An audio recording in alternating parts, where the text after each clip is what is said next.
Welcome to The Decision from Nashville EO, where you will hear the rest of the story after tough decisions were made by entrepreneurs who faced adversity and lived to tell about it.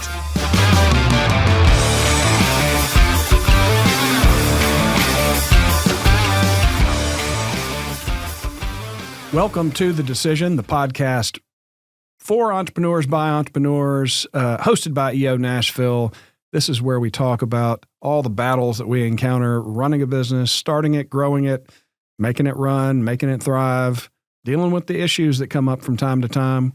And as always, the co-host of all co-hosts, Mr. Robert Hartline. Eric, good to see you again. Good to see you. Let's do this. Okay, let's light this candle. Today with us, fellow entrepreneur and marketing guy, Mr. Tim McMullen. Thanks for joining us. No problem. Thanks for having me. Yeah, glad to have you here. Love talking to people in our industry. So really excited to hear what you've got to share today. I'll be as interesting as I possibly can be. Okay.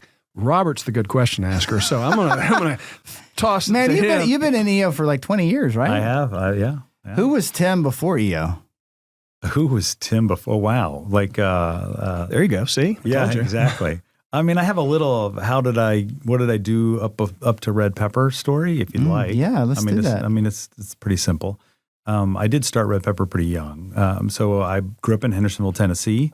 I was one of 6 kids, the youngest boy, but older than 3 girls. So I had sort of oldest kid syndrome, but I also had middle and youngest kid syndrome. So I'm a wacky mess as it relates to birth order. But I think it brought a lot of characteristics to life for me that I enjoy today. And I definitely enjoy my brothers and sisters are 5 of my best friends in the whole world. So I grew up in a big family. We moved to Hendersonville when I was about 12. I wasn't much of a student. I was soccer 100% of the time. Studying was not my thing. My brother went to Western Kentucky University in Bowling Green to play soccer. He's older than me. The coach came down and watched me play one time and offered me a full ride. And I said, sure, I'll take it. And we didn't have a lot of money growing up, so a full ride for college was the decision. Wasn't really difficult. In hindsight, I probably could have shopped around a little bit. I was pretty decent at soccer. We won a state championship with Coach Plummer out of Hendersonville. Yeah. And, but I really enjoyed Western Kentucky. It's actually a great school, great community. Played soccer there and actually went on and played pro soccer for a couple of years after that. I won't get into some of the stories that I have from soccer in college and pro, but I played pro soccer in New Orleans for the New Orleans Riverboat Gamblers. And pro soccer back then paid about as much as you think it did. So I went to the owner of the team. We would practice late at night from 7 to 9 at night because it was so hot in New Orleans. And so, but I couldn't just sit around all day. All my teammates would sleep till 4 o'clock in the afternoon. I'm not kidding. Because after practice, they'd go home, take a nap, and then they would go out from like midnight to 5 a.m. And then they would sleep from 5 a.m. to 4 p.m. and go to practice. This was not the life for me. I didn't want to do that. I didn't enjoy it. So I went to the owner of the team and I said, what else can I do to earn money? And he said, help me put butts in the seats. And I said, okay, all right, what's my budget? And he goes, you don't have one. I said, okay, all right. And that was me getting into marketing. I actually majored in hotel restaurant tourism, but because I thought, and I can talk a little bit about that here in a minute, but so that was my intro into marketing, was doing marketing for the team. I'd go to the casino and I'd get coupons, and then I'd go to the Coke distributor and I'd get free Powerades, and I'd go to the radio station and I'd get them to put a promotion together, and I'd just get people to come to the game I was playing in, which was kind of fun. And I enjoyed that for a couple of years. And then I moved to Nashville because the Nashville team, this is right before the MLS started. The second year of my pro in New Orleans, the MLS started, Major League Soccer. I knew I wasn't going to make it. Matter of fact, my head coach and a couple of my teammates went on to play and coach in the MLS. But I knew I wasn't going to, you know where you are on that sort of thing. And so I didn't even try out or anything. And so I moved back to Nashville. The team here had just gone pro at the level below the MLS. So I went to them and I said, can I do marketing for you? And so I did that for a couple of years. But marketing in pro soccer pays about what you think it would.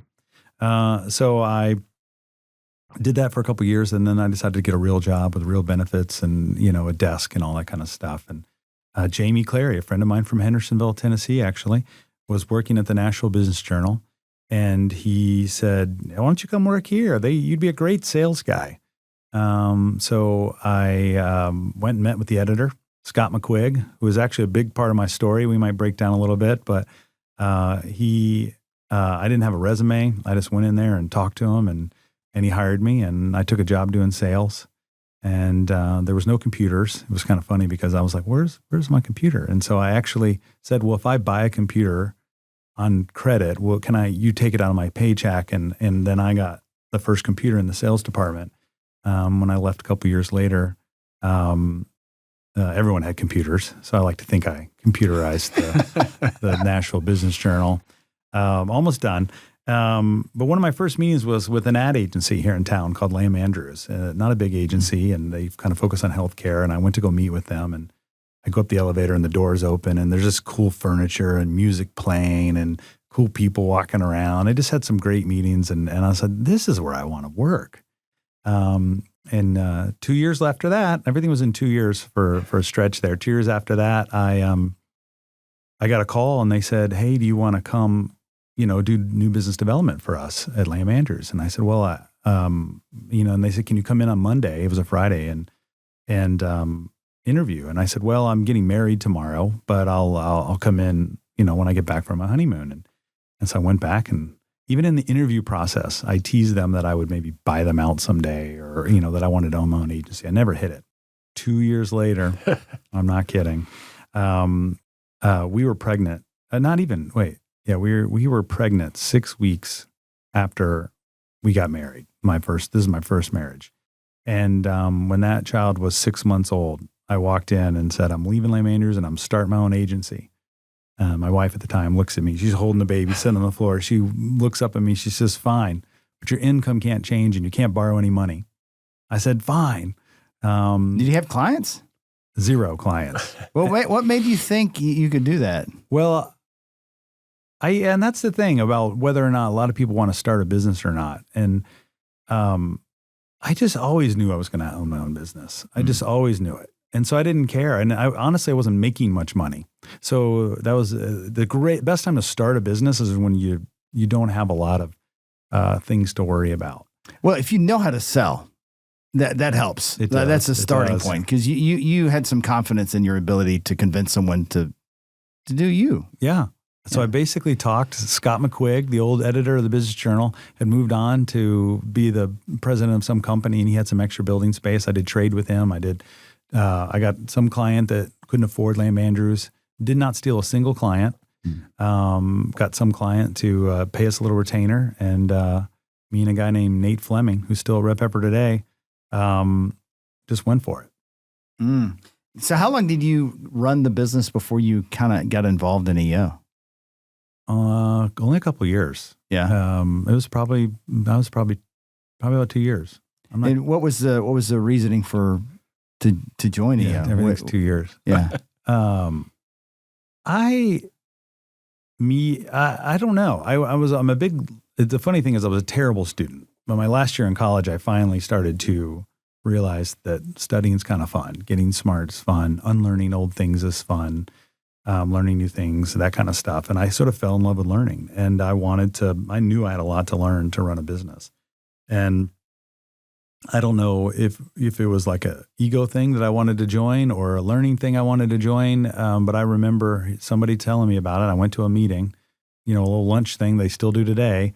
And I said, yeah, I think I want to join this thing, and couldn't really afford it even back then. It wasn't as expensive as it is now, but it was a tough thing to bite off, but it helped. I learned. Well, it's not, I kind of, when I hear what you said about learning, I think you were interested in business. You were interested in entrepreneurship. Yeah. So you were interested in learning that. Yeah. If it was anything else, it may not have that same interest. Because I can get really laser focused on learning something if I'm interested. And if I'm not interested, you can't force me. Yeah. Well, that's true. And I also, being someone with massive ADHD, there's this weird, basically my most productive mode is sort of in that urgent mode, which is not healthy. The important and urgent kind of quadrant stuff. When things are urgent, I'm at my best. Why I thought I wanted to own restaurants. I love that energy and that focus that you have in performing in the now. And that's what it was like playing soccer for so many years. It's about performing in the now. But what I realized was I wasn't equipped to perform in the now, and I was worried about what I was going to need to go forward. And that's what kind of drew me to EO and really up in my learning, because I had no idea how to run it. I majored in hotel restaurant tourism. I had no idea how to run a company or an agency or squat. Were you focused on any industry in particular? No, when I started Red Pepper, I was focused on being the anti-agency. I got to know the agency landscape a little bit at the time, and I think every young entrepreneur should probably ask themselves the same question. If I'm going to do this, how am I going to stand out? What are going to be my sharp corners? And when I started Red Pepper, I said, well, this is what I hear about the industry, that it's antiquated when it comes to evolving and bringing new solutions to clients, that it's terrible to work for. It doesn't pay well, the benefits are crap, and you're going to work your ass off, that kind of stuff. And I said, well, what's the opposite of that? And how do we create an agency that does that? So I tried to do that from the beginning. So that's what I did. And so starting being an EO, was there a point in time you had a very challenging decision you needed to make? For the business or for just EO? In general in your world? I had a lot of key decisions in my life, obviously preparing to come on the Decision podcast. You think about that a little bit. But if I'm going in my younger years, a pretty interesting decision was when I started the business, I was sole owner. Shortly after starting the business, I started to talk my older brother into, he lived in Atlanta. He was kind of entrepreneurial natured as well, like myself. And so I started talking him into the business. I said, hey, leave your safe job. You practically run this other company, but you don't own it. But you get paid really well and you've got young kids. Leave that job. Come work for your crazy younger brother who you've only seen struggle or go crazy for the last, 30 years. Leave all that and come work and be a partner at Red Pepper. So it took him a couple of years to gain on to that, but he did, because the idea was to start an Atlanta office. I thought it was kind of a strategic opportunity. He's in Atlanta and was going to stay there. So that was a huge decision. I also brought on another partner that was a friend I had met through a client from previous world, and he wanted out of that large corporation and kind of loved the agency idea, and I brought him as a partner as well. So very, very big decision and point at that point. Was it a moment where you needed to have somebody you could trust to have surrounding you? Or was it just purely a strategic play to help scale by having I think help? It was, yeah. I think at the time, if I'm looking back, I thought I was creating something bigger than myself. That's why the company's not named after me. I didn't, those kinds of things. I wanted a company that was special and was bigger than any one person. And maybe I wasn't confident enough as a single owner to do that. And I thought that these people offered something that could help that grow and help that scale. So, and they're very smart, hardworking humans, both these partners at the time. So, it wasn't, but it's an interesting decision to say that you're going to give up equity, because I just essentially handed them equity. Not essentially, I did hand them equity, to be a part of the business. And so it was a huge decision. Did it work out? No.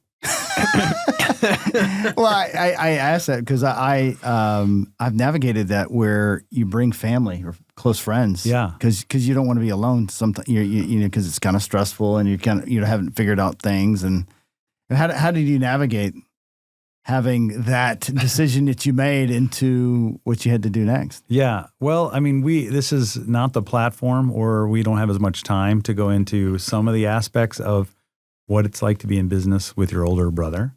But I imagine a lot of you listeners out there could imagine what it's like, and I think it's a little bit of almost like a dad complex, him being the older brother. And I think I had a very unique relationship with my dad. It's possible that I was trying to maybe prove something to myself or to him or whoever. And I was being silly when I said no. I mean, he was my partner for 17 years. So we had just a tremendous amount of success together. But ultimately, and I'll obviously get to that because that's another huge decision, was to end that, and we can talk about that. But so I say it was a no, but I think Red Pepper was better for it. I think his life was enriched because of it. Mine was enriched because of it. We had a lot of fun times, and that we'll never forget. But obviously, if you're looking back at it, and Red Pepper turns 23 this summer.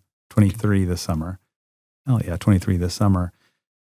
He was a part of it for 17 years. So, but I've moved on from there. So that's kind of why I quickly said no. But obviously, it was pretty powerful at the time.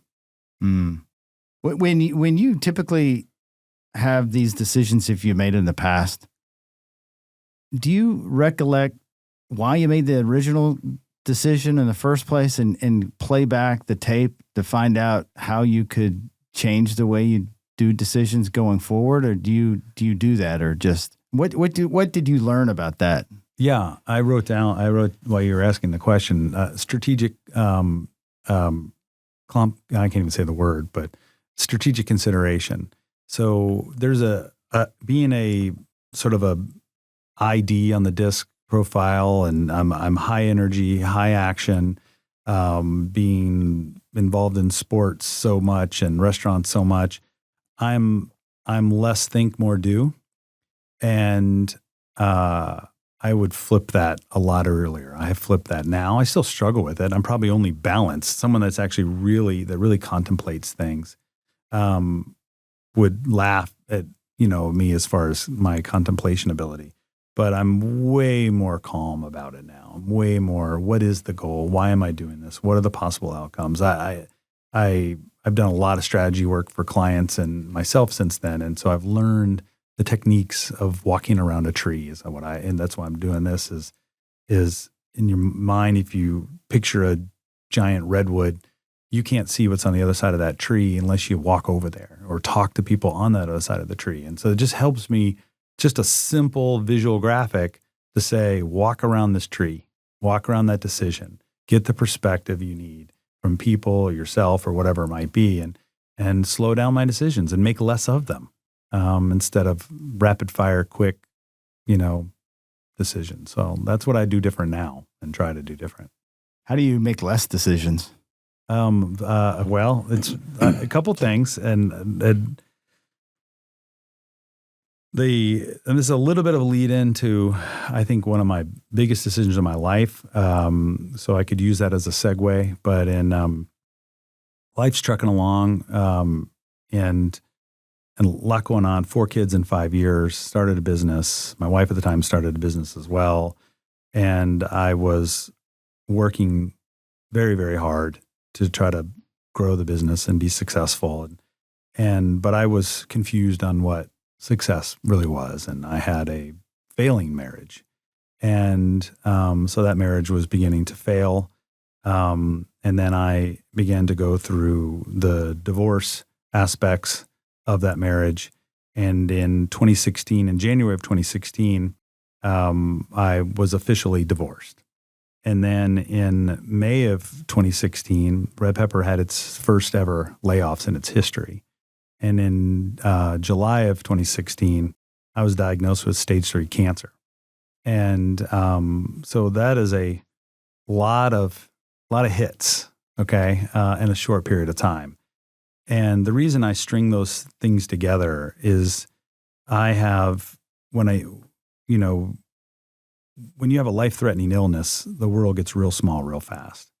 But when you couple it with some other failings, a relationship failing, a business failing, or whatever it might be, and you basically parlay that with a life-threatening situation, you get this enlightenment kind of thrown at you that, that most people don't just get. To be honest, it was sort of a blessing in a lot of ways. I don't want to be cliche and say my illness was a blessing.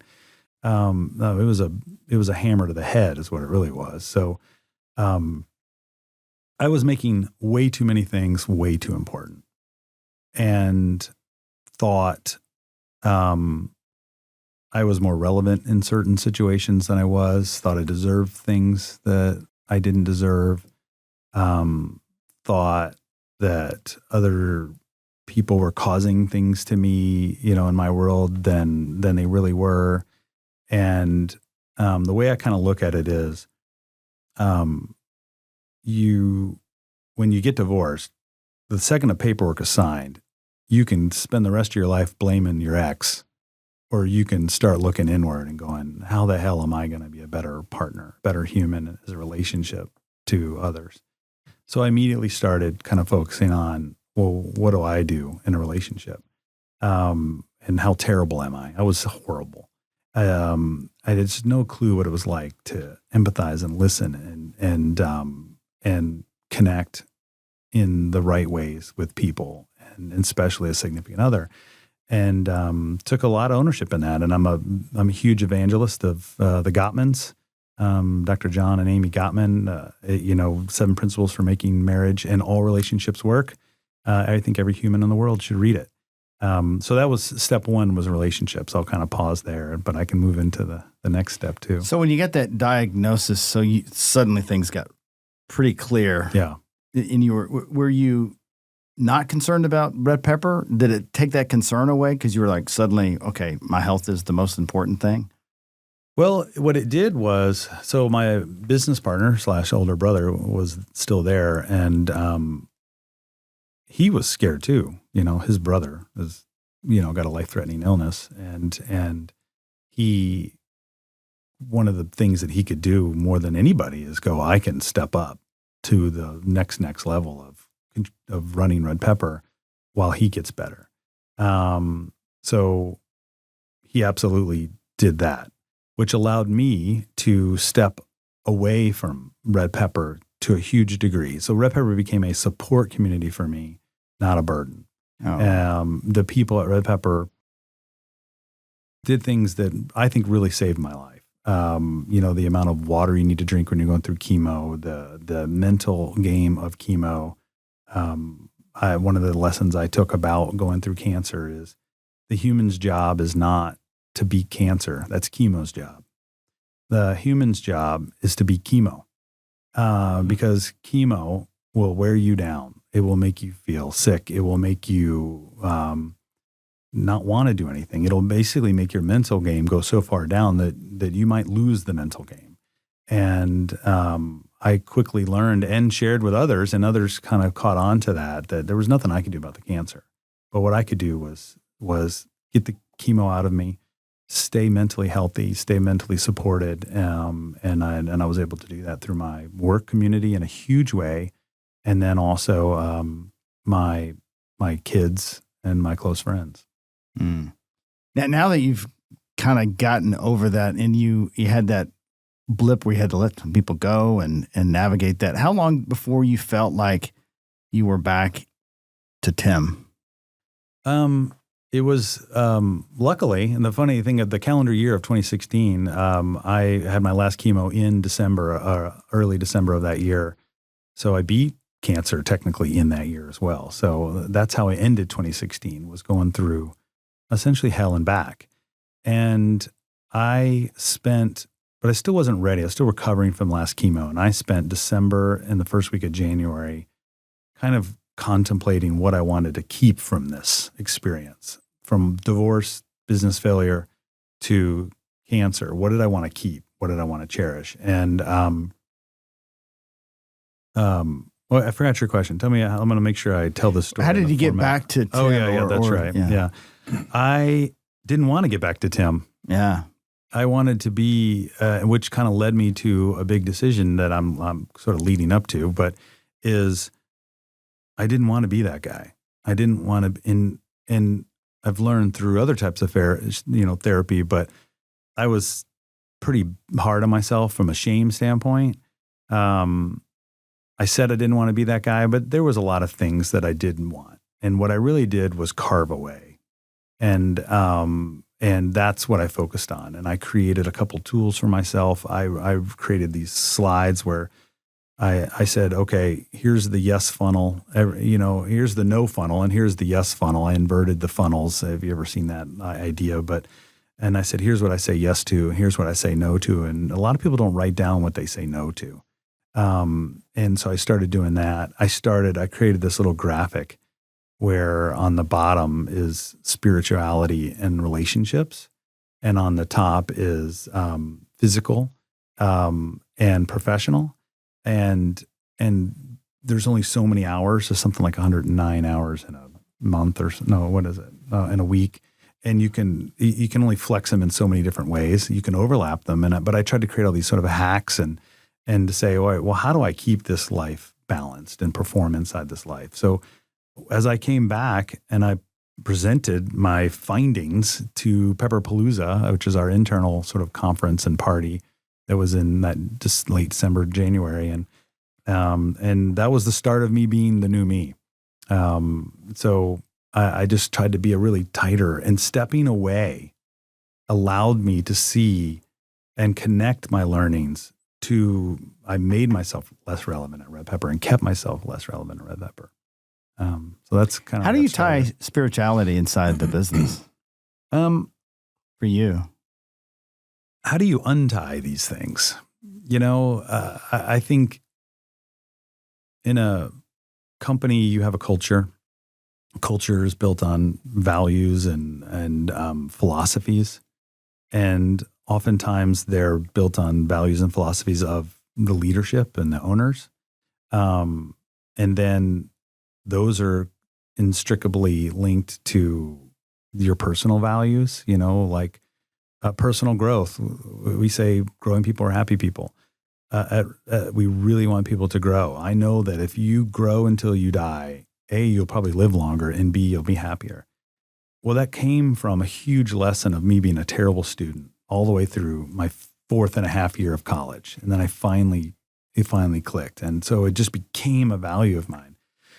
So I think the same thing happens with spirituality. I don't bring religion into work, but understanding your spiritual self, your ego self, your biases, good, bad, right, wrong, whatever, those are all part of what craft how you bring your inferences and your thinking to the table.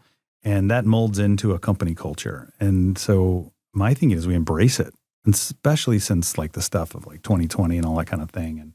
And just realizing that we're all just humans trying to be better humans, trying to do some professional things together while we're on this planet.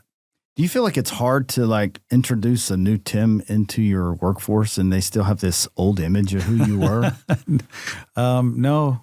They actually were fine with me dropping the things that I was dropping. Yeah. Usually, if you cut down a few trees, new trees will bloom kind of thing. And when I let go of things, you just saw people rise up. And when I decided that, now there's things I'm not good at still. As a matter of fact, I'm due to pick up my ADHD medicine. I'm 51 years old. For the first time, I'm 3 days late. So that tells you, an ADHD guy can't even go pick up the medicine.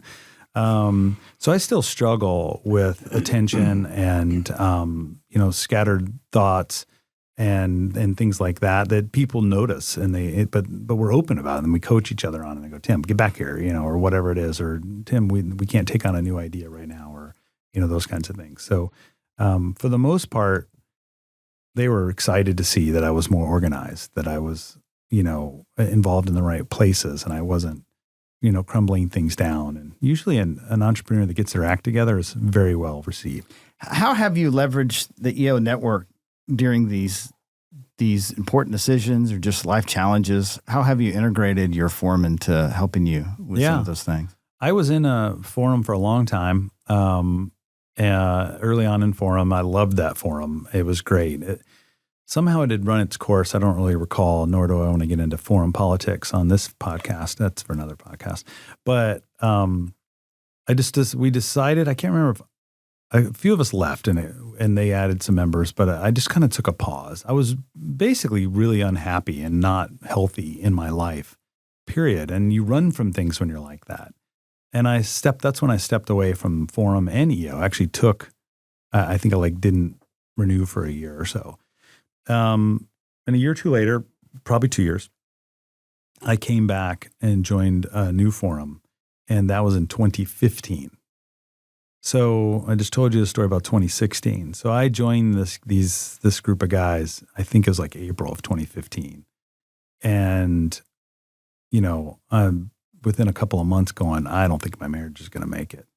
And then within a couple of months, I'm divorced, and 2016 happened. So that forum was huge for me. They still are huge for me. I'm still in it now. So we just immediately became friends. And as we age in a forum, we're getting older. The things we go through are pretty significant. They're bigger than work. Yeah. I guess you joined an existing forum, and you're just all of a sudden open and vulnerable. So a lot of deep stuff. Yeah. They were actually impressed with that. I'm like, I'm sorry. It's kind of top line, actually. It was. I immediately got pretty deep. So a long-term thinking in terms of like your vision for Red Pepper or your life, what things are exciting you? Well, and I'll quickly put a bow on what I think was the last big decision for me, and then I'll segue it into that, is a couple of years after the cancer, or 2016, one of the things that I was noticing was I wasn't fulfilling my vision of Red Pepper. I was rounding my own corners, so to speak, and I coach people and coach clients to say, make sure you have sharp corners. And I just didn't feel like I had sharp corners, and wasn't fulfilling my vision. And so a huge decision, which honestly felt like a second divorce, was to buy out my brother. And which is kind of interesting leading into that, because I'm pretty convinced that the stress of divorce is what caused my immune system to shut down, which caused the cancer cells to grow. And so I'm sitting there a couple of years later thinking, I'm about to stress myself to a huge degree.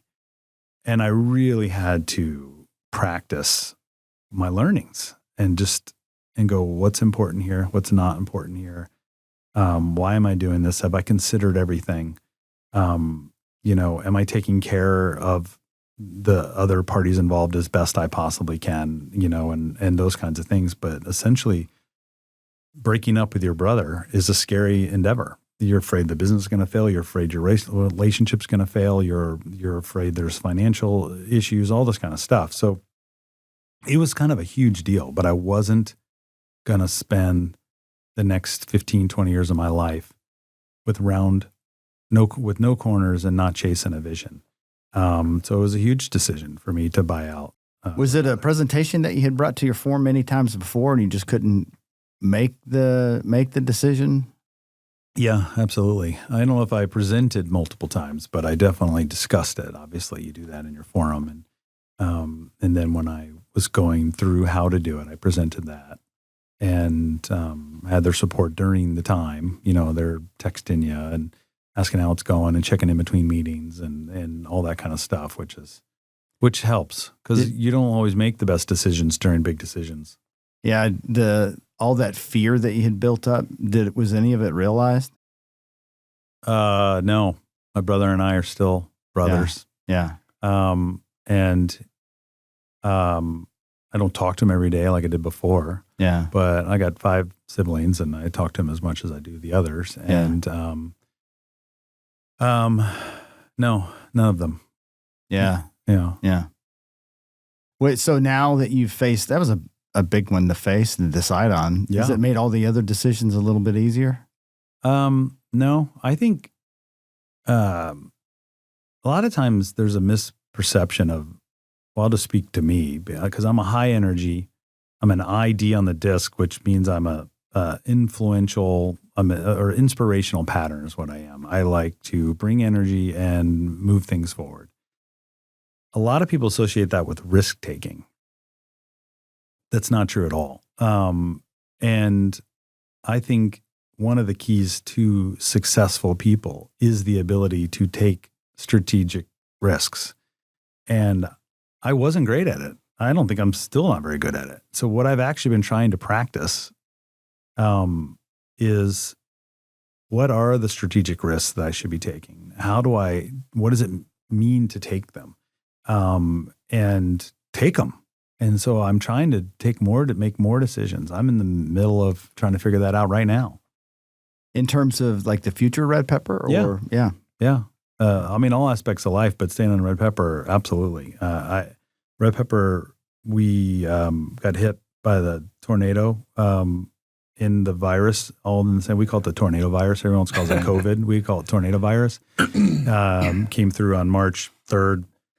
And then March 23rd, the whole world shuts down. So, red pepper was in what felt like a pretty bad place. But it was one of those places where, my type of personality tends to thrive, and I think our type of culture tends to thrive. So we really banded together and I think worked our way through 2020 and 2021, even grew during that time. But 22 and 23 have been weird. Just like disheartening. Disheartening how weird they've been. And so red pepper isn't growing this year, and didn't grow last year. I'm like, so I'm looking to myself, well, what am I doing? How am I holding people accountable wrong? How am I leading them wrong? How do I bring new decisions to the table without throwing grenades into the business? Because what you want to do is you're going to, all right, I'm going to go buy a business, or I'm going to go, or I'm going to go do this or that. And it's often not the big cannon shot that's going to get a company going back where it's going again. Or am I not taking the shot that I should be taking? That's or do we just chill out? Yeah, and ride it. Which is we're not what we're used to. No, we feel like we're taking all this action is actually making a difference, and a lot of it really never makes a difference. No. And can we just chill? Because this is the story I've heard from other people in marketing, is that there is this moment in time where everybody's like looking at each other. What are we doing? Yeah, and I talk to peers and. They're having a completely different experience than we are. And, people want to know, well, we're supposed to be the canary in the coal mine for the economy in some ways. It's like, well, we're not that big. Yeah. There's a couple of small new clients can make a huge impact for us. That doesn't necessarily mean it's true for everybody else. That's right. And sometimes you don't know where you are on the map. Yeah. And what's going to happen next. We had 3 great months. It's like, okay, well, what's next? The visibility in our industry is horrid. I mean, it's just long-term contracts are very difficult. It's hard to predict what's going to close in a pipeline, that kind of stuff. And your workforce has changed. Yeah, definitely. How has it changed most? We went fully remote. We had an office and a company. We had a culture. You had a pretty badass office. We did. We put a lot of effort into it, but we put so much effort. It was a strategic play. It was a cultural play. When we moved into that building on the corner of 3rd and Jefferson, we did not need that size space. We couldn't afford that size space. But my entrepreneurial spirit said, okay, what could we do? What's the vision? Where are we going? And we were doing just gobs of workshops. We had Deloitte's one of our larger clients, and they were bringing people from all over the world doing workshops. And actually, I was traveling all over the country and stuff for workshops. And I was like, how can I build a place where they'll come to us? I don't like to travel. And so I started bringing that and then we hired an event salesperson on staff to sell the place and offset some of our rent, from an event. And we would have like YouTube takeovers, and Red Bull rented the place out and all this kind of, it was a lot of fun, brought a lot of energy. So it was a really cool strategic play. So we had all these workshops, we had all these events happening, and we had some great mojo, and you're on the the corner of a major street. Everyone kind of sees you, there, and then a tornado and a virus come through and flips your strategy completely on its head.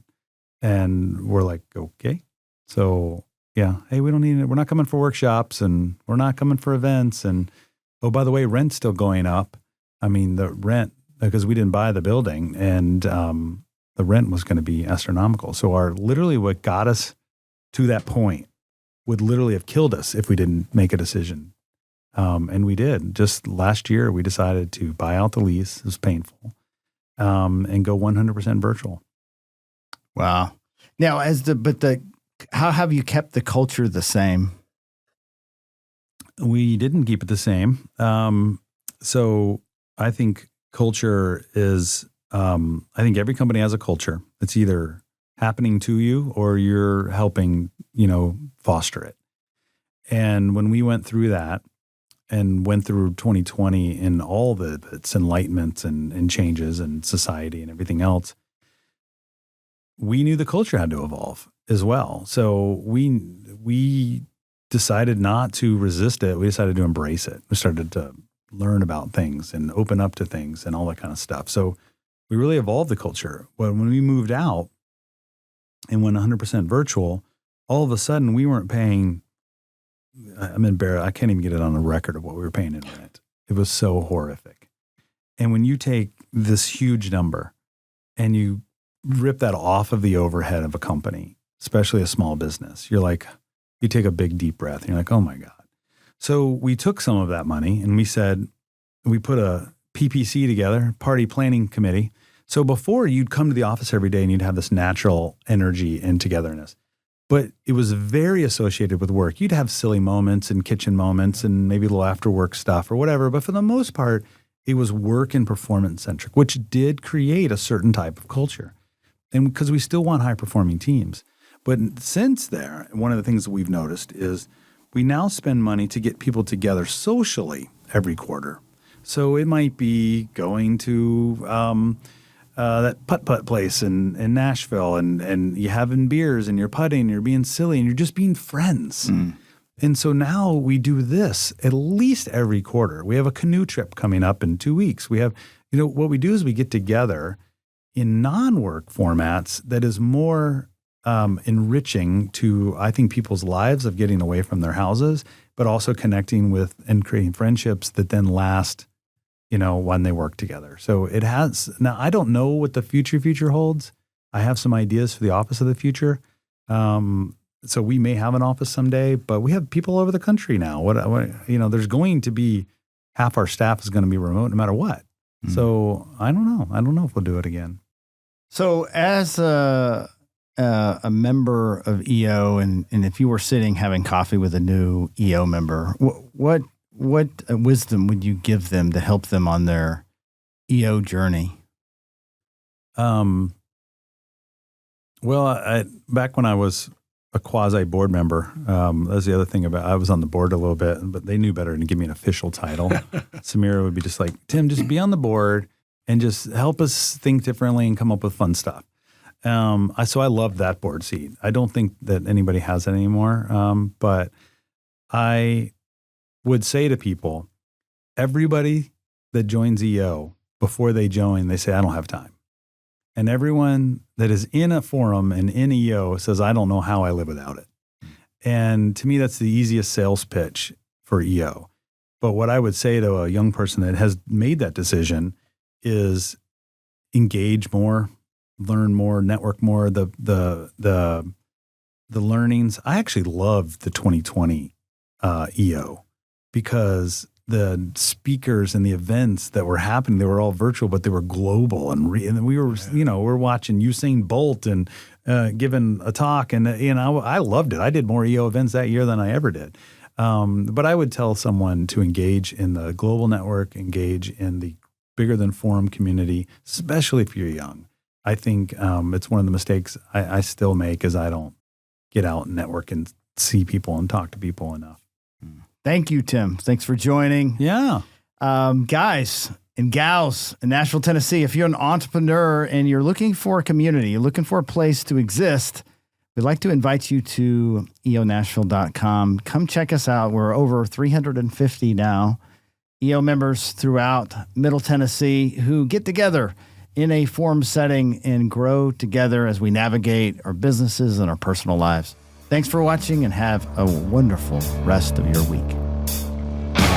Thanks for listening to the Decision Podcast by Nashville EO. We'll see you again next time, and be sure to click subscribe to get future episodes.